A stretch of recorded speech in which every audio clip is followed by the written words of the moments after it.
We are starting to downstaff our seasonals as we speak right now. As of December 9th, those seasonals will be laid off throughout the state. We are moving into that winter preparedness time as well. Well, we've only burned about 128,000, 129,000 acres in the state as far as CalFire and U.S. Forest Service jurisdiction.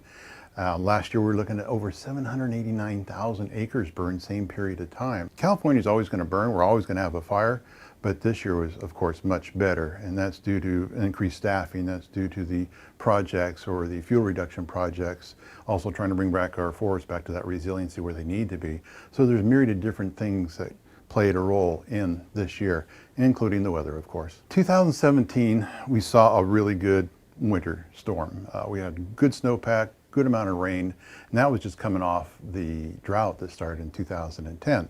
So what that did, that just promoted all the vegetation that hadn't had any moisture for well over 6 years, and it caused a lot of growth, especially the grasses, which dried out very quickly in 17.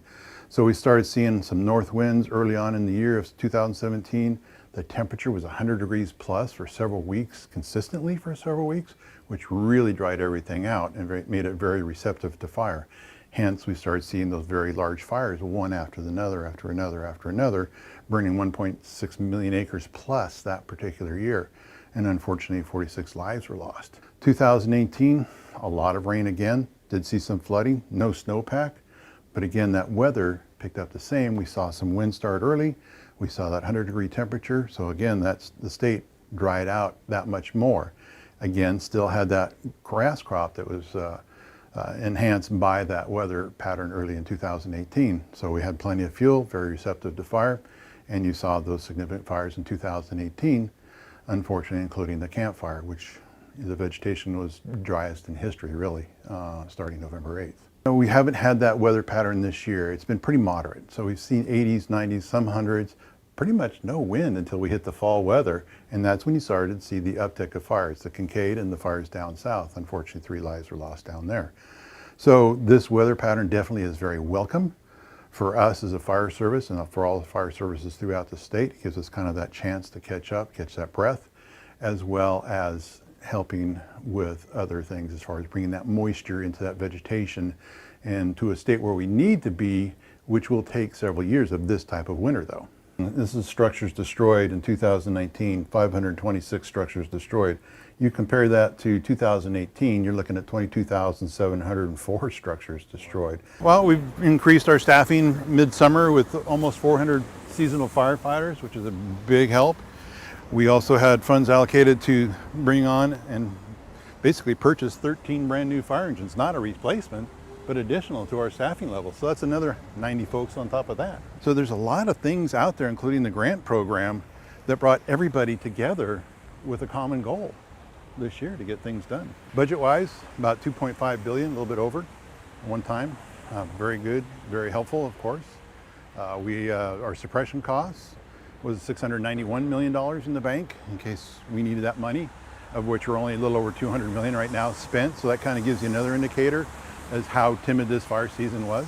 Just the action that was taken and the ability for us to enable us to get these projects, which were pretty prominent, the 35. And that, keep in mind too that we're doing other projects similar to those, but these were identified as top priority that affected over 200 different communities in a good way, whether it be fuel reduction by making fuel breaks or cleaning up the forest floor to bring that resiliency, to start bringing that resiliency back on our forests, in our forest lands.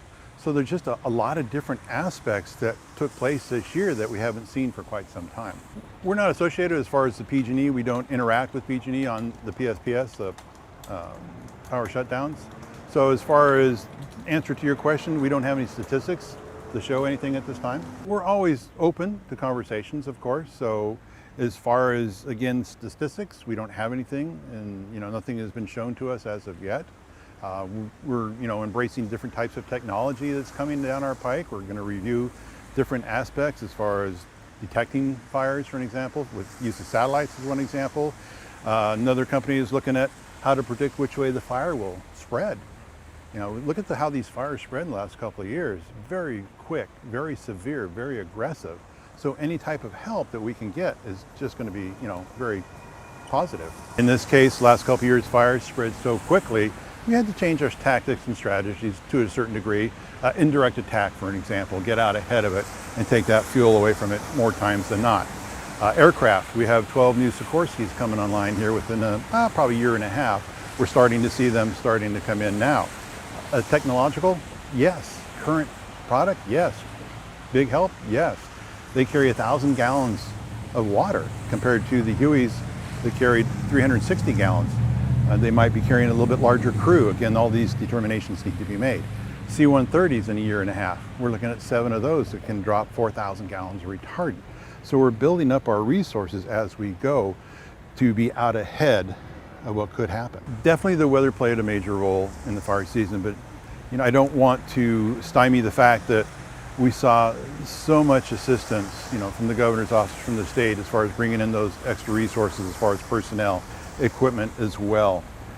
And as you can see, the product of what we're dealing with this year, almost 129,000 acres burned compared to over 789,000 last year. And the weather played a part, the resources played a part, the grants that we put out there and managed played a part, bringing other resources in to work on our fuel reductions, etc. So a lot of pieces of the puzzle all came together this year in a positive way.